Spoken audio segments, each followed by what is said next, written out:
I think 13. Guys, message me here on Bigo if you want to have fun.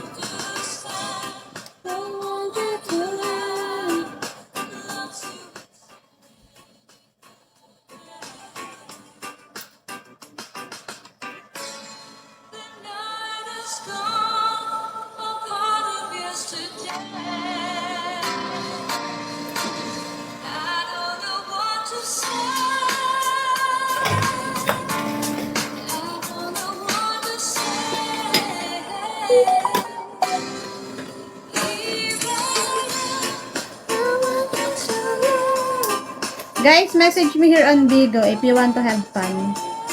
Na gustong mag-abilong video ko guys, or bembang sa call.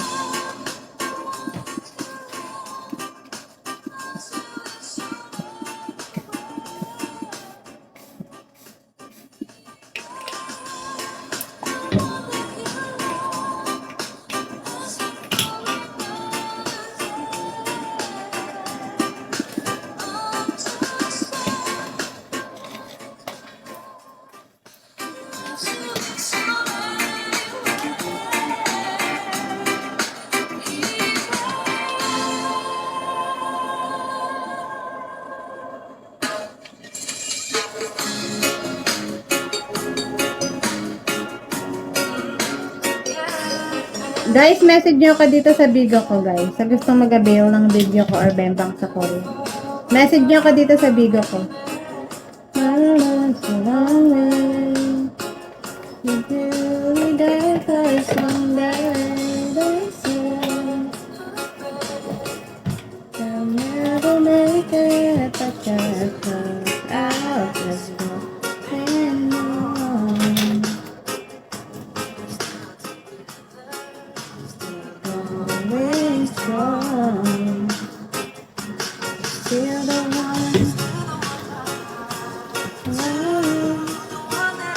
Ay, channel ko maganda. Ay, channel ko maganda. Ang baby kong makamabaro. Kalbo ang lalbo na. Ang kalbo na ang tiyan. Guys, message me here on Bigo, guys, if you want to have fun.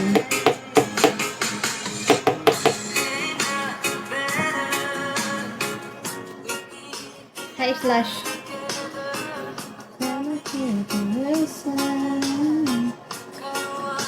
Ancient tool is the secret behind the Egyptians' flawless pyramid. A simple construction device with a usually conical weight on a rope that's suspended freely. It shows a Guys, message me here on Bigo if you want to have fun. Sa gustong makitang lahat-lahat sa akin, abil na video ko guys, or bembang sa call. still used today for its precision portability and because it needs no power. This ancient tool was the secret behind the Egyptians' flawless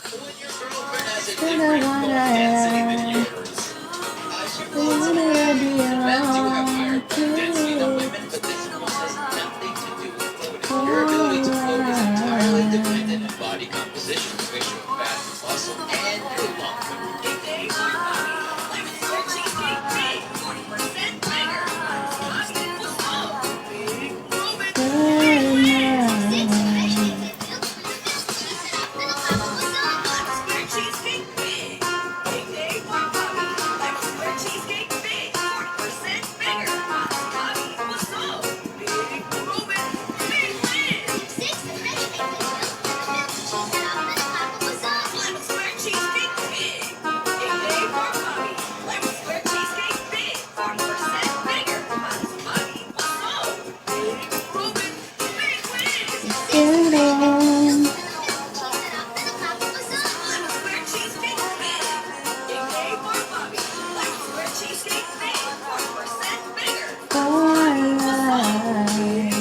Hi, leader.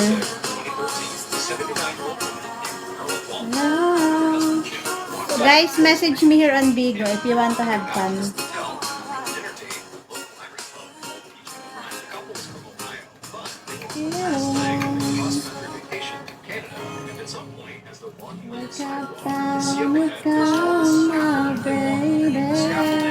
Hi, Tamin. Thursday, June 6th, 2013, a 79-year-old woman named Marilyn Walton, along with her husband Jim, walked down a busy street in Guys, message me here on Bigo if you want to have fun. Local Irish pub called PJ O'Brien. The couple was from Ohio, but they were on the last leg of a cross-country vacation in Canada. And at some point, as they're walking on the sidewalk, they see up ahead, there's all this scaffolding. They walk underneath the scaffolding, but at some point, Jim trips. And where he lands is where there's a couple pieces of feather floating up on the ground.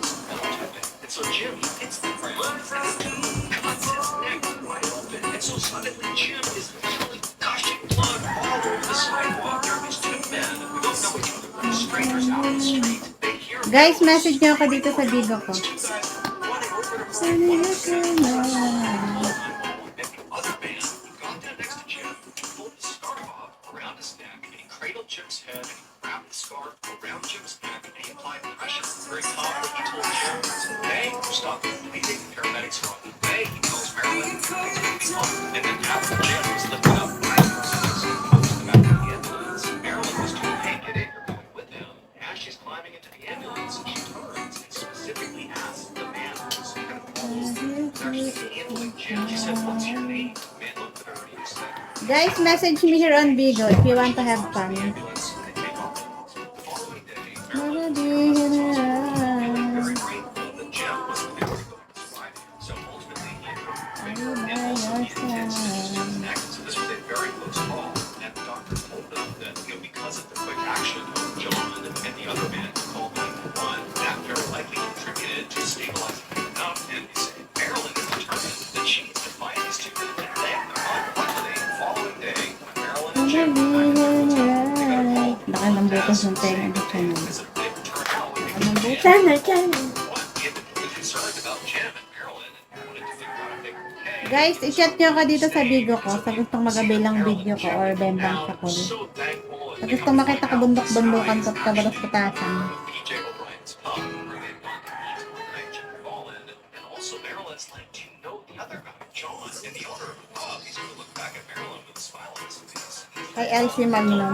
Personally, just happened to be walking in the street and called out for help. But I know who Jim is. Lots of people know who John is. John has this Hi, Asuyan to. How are you, baby? commanding presence where every time he's in a room, people just look to him and think, oh, he's going to be in charge. Hi, Jerry Ben.